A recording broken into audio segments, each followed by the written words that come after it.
Good morning, and welcome to the Morning Report. My name is Willie Lawson.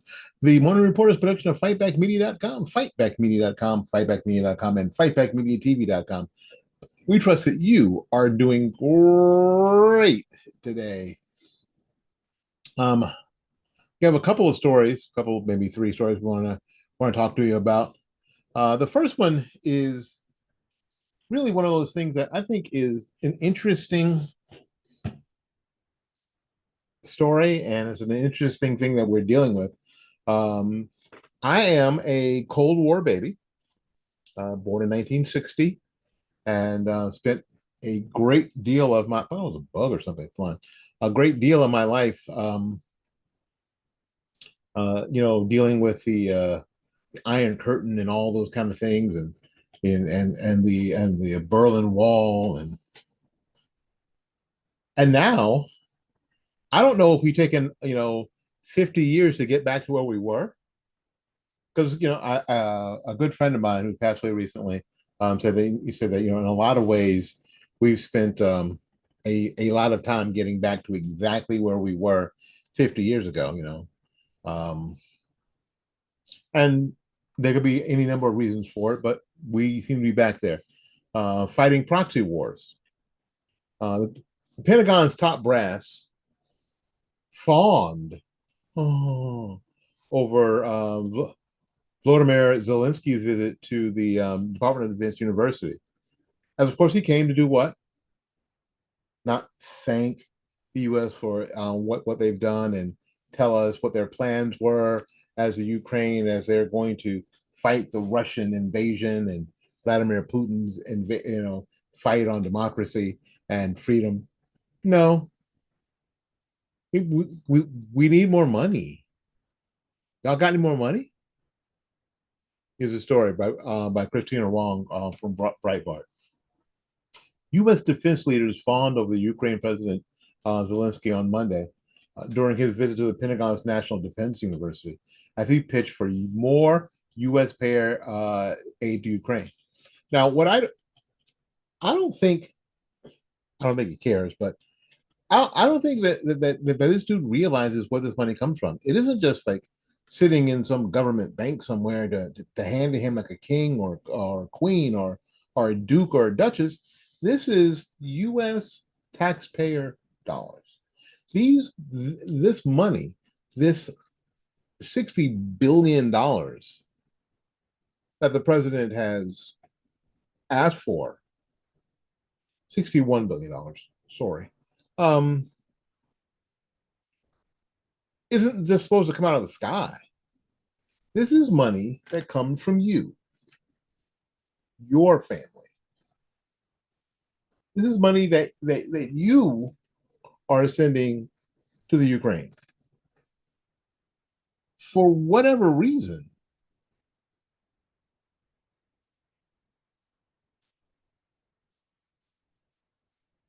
Defense Secretary Lloyd Austin, who spoke after Plin and calls Zelensky living proof that a single person's leadership can rally an embattled democracy and inspire the free world and change the course of history.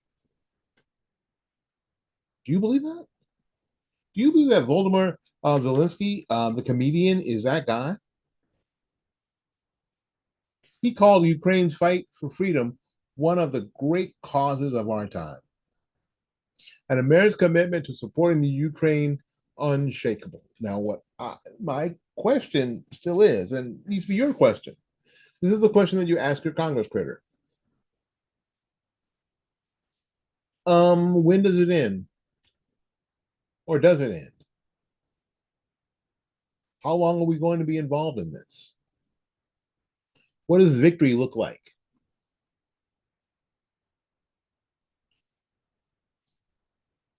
Again, this is Lloyd Austin. Ukrainian matters profoundly to the American security and trajectory of global security in the 21st century. This is again Austin. If we do not stand up stand up to the Kremlin's aggression today, if we do not deter other would-be aggressors, we will only invite more aggression, more bloodshed, more chaos. So we got to kill a bunch of people now to keep from killing a whole bunch of people later. Is that what he's saying? America will be more secure if we stand up to Putin's increasingly aggressive Russia. America will be more secure if we stand up for our bedrock values. And America will be more secure if we make it clear to would-be aggressors worldwide that they do not get to decide if countries live or which countries die. He added, I wonder if they feel the same way about Israel. Zelensky argued that the Russian President Putin was trying to reverse the shift of democracy in Eastern Europe. Now, what I have to wonder is because Russia is like right there, all up on Europe, right? What are they doing? What's Europe doing? What's France and Germany and Austria and the UK and Switzerland and the Netherlands, and what are they doing? Spain. What is Europe doing? Is Europe pitching in? Is Europe spending $61 billion on top of the $133 billion already spent? What are they pitching in? This is happening in their backyard. You know, if anybody goes down, they're going down first. What are they doing? How much are they pitching in? Anybody know? Are they, I mean, is it in the billions? You know, that's what I want to know. I want to know how much Europe is backing the Ukraine. Or are they backing the Ukraine at all? Are they? I don't know. I'd love to know. I'd love to find out from you.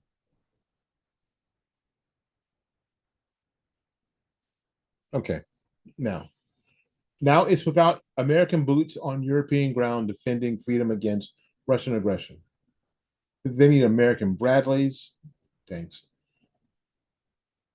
HMRs, 155 caliber artillery, ATACMs, Patriot missiles, F-16s can get the job done in Europe, he said. He warned that delays in aid to the Ukraine would inspire Putin. If there's anything inspired by unresolved issues on Capitol Hill, is Putin and his sick clique, he said. The Biden administration has requested $106 billion in supplemental funding that includes $61 billion for Ukraine, but only $14 billion for the U.S.-Mexico border to hire additional border patrol agents, immigration judges, and asylum officers. $61 billion for Ukraine. The $61 billion for Ukraine will come on the top of the $113 billion that Congress approved for the Ukraine in 2023. $174 billion in now it'll be less than a year. The Biden administration's request is hitting an impasse on Capitol Hill, where Republicans say that they will not approve more aid for Ukraine unless there's significant reforms on border policy. I don't know. You know, you don't get your Ukraine. You shouldn't get your Ukraine money. Let me rethink about what I'm saying. No more money for Ukraine. Europe needs to back Ukraine, not for the United States to be in this endless proxy war. The fact of the matter is that, here you go. Ukraine can't win. They cannot. Ukraine cannot win this war. As much as we're supposed to hate the Soviet Union and communism and Vladimir Putin, and we do, fact of the matter is that Ukraine cannot defeat Vladimir Putin and Russia. They cannot. They cannot. All we're actually doing is setting them up for more death, more bloodshed, and more failure.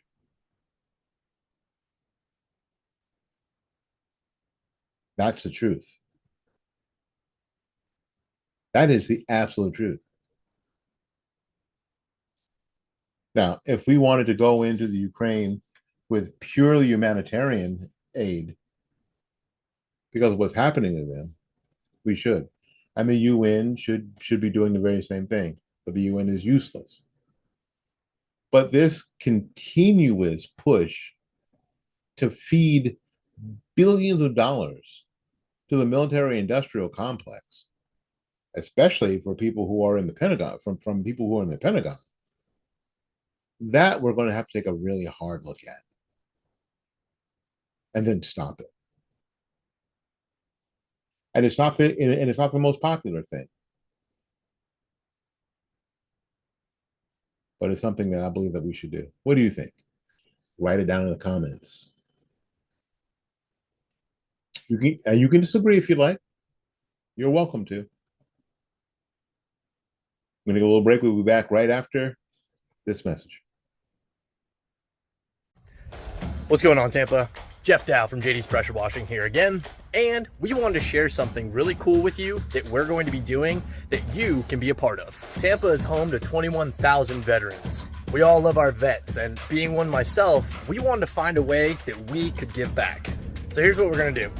For every 10 jobs that we do that are $300 or more, we're going to do one veteran home for free. Now, when I say home, we're talking house wash, driveway, sidewalks, and perimeter fence if they have one. So I need your help with exposure on this so that we can get the jobs that we need as well as the veteran homes to clean, which is going to be a total surprise for them. We're going to show up, knock on the door, and let them know right then and there in the moment what it is that we're going to be doing for them. It is going to be pretty cool. And here's a bonus offer for all of you who help us with this. We're also going to offer 15% off all cleaning that's over $300 just to say thanks. So if you could do me a huge favor, like, comment, and share this video so that we can get the word out and start cleaning homes of veterans right here in Tampa. Oh, welcome back. Well, we talked a little bit about this a little bit ago. Representative Sheila Jackson Lee, Democrat from Texas. Yeah, you know her, right? She really had a decision to make on Monday because she ran for mayor of Houston. I begged people in Houston I knew, don't make sure that this woman does not become mayor. I don't care. Whatever you have to do, just make sure just doesn't become mayor. Fortunately for Houstonians, she was totally obliterated in the runoff. No candidate won a majority of votes on November 7th. So the two biggest vote getters, Lee and Democrat State Senator John Whitmeyer, were slated for a final showdown, which occurred on December 9th. Whitmeyer clinched 64% of the vote. He was also the law and order candidate. Lee now has to choose whether she wants to retire, which, God, that would be great. Oh, if you just would go away. Spoiler alert, she doesn't. Or run for another term in the Senate. House of Representatives. Here's the thing from Politico. Democrat State Senator John Whitmeyer defeated Democrat Representative Sheila Jackson Lee in the Houston mayoral race in Saturday's runoff election after a campaign heavily focused on voter concerns over safety on the streets. Whitmeyer, a perennial tough-on-crime voice who for decades heralded Texas regulations over public safety, was declared the winner by the AP with 57% of the vote reporting. At that point, Whitmeyer was leading by an almost 2-to-1 margin. While backing from the city's fire department and police unions and a multi-million-dollar campaign war chest, Whitmeyer was the early favorite in the race and finished first in the 18-candidate general election in November. When no candidate secured 50% of the vote, the race went to a runoff. Whitmeyer leaned on a coalition of moderate Democrats, independents, and conservative voters, with a prominent campaign promise to make the city safer with increased policing. The showdown between Whitmeyer and Jackson Lee illuminates the fault line within the Democrat Party over how to deal with crime on a local level, also seen in the mayoral race in Los Angeles and New York in recent years. Crime has become a major issue, not only reality, but in perception. We cannot have Houston perceived as not being a safe city, Whitmeyer previously told Politico. I'm representing Houstonians. That's what they want. Even with big name Democrats behind her, Jackson Lee couldn't make up her deficit. The campaign became mired in a scandal after expletive file ran allegedly of Jackson berating staffers, and we played that here, right? Leaked online in October, which she expressed regret in a statement. Yeah, I bet she was sorry. But people learned who she was. And what did Maya Angelou say? Once somebody tells you who they are, believe it. I hope that you know who we are here at Fight Back Media. So until we see you again, go out there and learn something, love somebody, and for goodness sakes, y'all take care of yourself. We will see you when we see you. Bye-bye now.